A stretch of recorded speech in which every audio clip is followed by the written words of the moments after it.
নমস্কার, আমি আলোচনা করছি অঙ্কের কিছু কনসেপ্ট নিয়ে। আজকে যে আলোচনাটি আমি করব সেটা হচ্ছে বর্গমূল, স্কোয়ার রুট।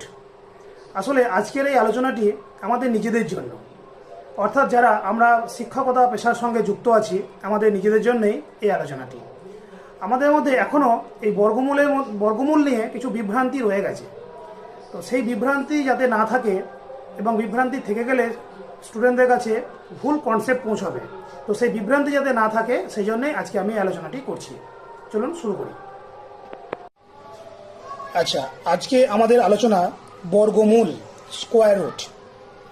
যদি বলা হয় স্কোয়ার রুট অফ 25 এর ভ্যালু কত, 5 নাকি +-5, এর উত্তরে কিন্তু আমাদের মধ্যে বিভ্রান্তি আছে। কোনটা হবে? প্রথমে একটা কথা আমাদের জেনে রাখতে হবে, সেটা হচ্ছে স্কোয়ার রুট অফ 25 এর ভ্যালু কিন্তু 5, কখনোই +-5 নয়। স্কোয়ার রুট অফ 25 হচ্ছে 5। সিমিলারলি স্কোয়ার রুট অফ 9 হচ্ছে 3, +-3 নয়। স্কোয়ার রুট অফ 16 মানে হচ্ছে 4, +-4 নয়। কেন নয় সে আলোচনায় আমি আসছি। প্রথমে আমরা দেখে নিই যে মধ্যশিক্ষা পর্ষদের অঙ্ক বইতে এই বর্গমূলের কি সংজ্ঞা দেওয়া আছে। এটা হচ্ছে ক্লাস 10-এর বই, দ্বিঘাতকরণী, পেজ নাম্বার 149। এখানে বর্গমূলের সংজ্ঞা এই লাইনটা দেওয়া আছে। Square root of A square is equal to mod A. A হচ্ছে বাস্তব সংখ্যা, এটা হচ্ছে স্কোয়ার রুটের সংজ্ঞা। এই অনুযায়ী আমি যদি 25-এর স্কোয়ার রুট বর্গমূল বের করতে যাই, তাহলে কি হবে? এটা মানে হচ্ছে স্কোয়ার রুট অফ 25 মানে হচ্ছে 5 × 5 মানে হচ্ছে 5 স্কোয়ার। এবার এই সংজ্ঞায় চলে আসছে, সংজ্ঞায় পড়ে যাচ্ছে রুট এ স্কোয়ার, রুট 5 স্কোয়ার সমান মড এ, মানে এটা হচ্ছে মড 5, মডুলাস অফ 5। এটা ভ্যালু আমরা জানি 5। আচ্ছা, এবার এই স্কোয়ার রুট অফ 25 এটাকে আমরা আরেকভাবে প্রকাশ করতে পারি। এটাকে আমরা 5 দিয়ে প্রকাশ করলাম, 5 × 5। এটাকে আমরা -5 × -5 সেটা দিয়েও প্রকাশ করতে পারি, সেটাও তো 25-এ হয়। ঠিক আছে, এটা হচ্ছে -5 তার হোল স্কোয়ার সমান, এই সংজ্ঞায় চলে আসছে। এই সংজ্ঞা অনুযায়ী এটা হচ্ছে মড এ, এটা হচ্ছে -5-এর মড মানে হচ্ছে 5। তাহলে স্পষ্টত এখানে দেখা যাচ্ছে যে 25কে আমরা 5 দিয়ে প্রকাশ করি বা -5 দিয়ে প্রকাশ করি, যেটা দিয়েই প্রকাশ করি না কেন, আনসার কিন্তু আসছে 5। অর্থাৎ স্কোয়ার রুট অফ 25 সবসময় হচ্ছে 5, কখনোই কিন্তু -5 বা +-5 এই ব্যাপারটা নয়, শুধু হচ্ছে 5।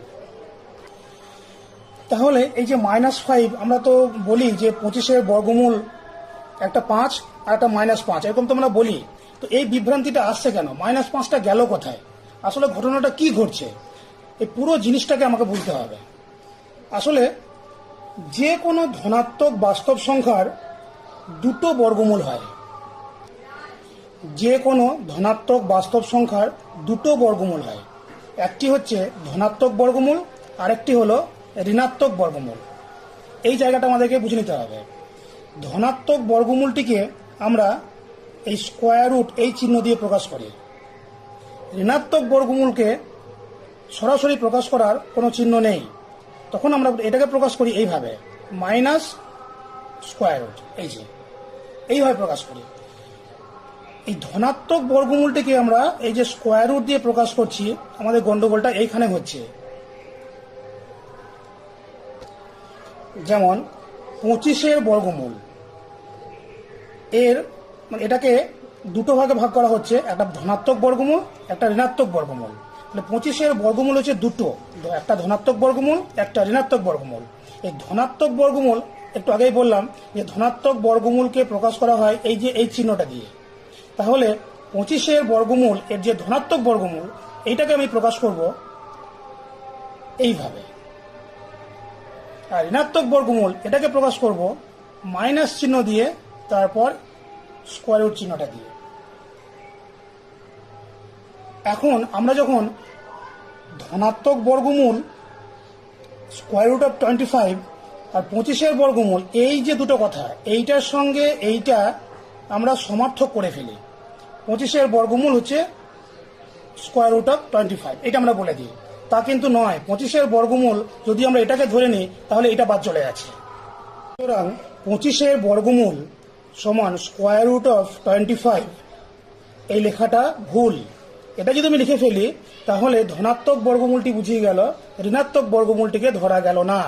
সুতরাং সঠিক বিবৃতি হওয়া উচিত 25-এর বর্গমূল সমান প্লাস মাইনাস এইটা, সমান প্লাস মাইনাস, এবার আমরা জানি এইটার এইটুকুর ভ্যালু হচ্ছে 5, উত্তর হচ্ছে প্লাস মাইনাস 5। আসলে আমাদের ভুলটা কেন হয়, আমরা যখন প্রথম বর্গমূল শিখি তখন আমাদের ধারণার মধ্যে পজিটিভ এবং নেগেটিভ সংখ্যার কোনো ধারণা থাকে না, ধনাত্মক এবং ঋণাত্মক সংখ্যার ধারণা তখন আমাদের থাকে না। সুতরাং বর্গমূল বলতে আমরা ধনাত্মক বর্গমূলটিকেই তখন বুঝে ফেলি এবং ঋণাত্মক বর্গমূলটি তখন বাদ চলে যায়। তো বর্গমূলের চিহ্ন হিসাবে আমাদেরকে শেখানো হয় এইটা হচ্ছে বর্গমূলের চিহ্ন, কিন্তু ভুলটি এখানেই হয়ে গেল। বর্গমূলের চিহ্ন এটা নয়, বলা উচিত ধনাত্মক বর্গমূলের চিহ্ন হচ্ছে এটা, ঋণাত্মক বর্গমূলের চিহ্ন আরেকটি আছে, সেটা আমরা বলতে পারি যেটা বললাম এইটা।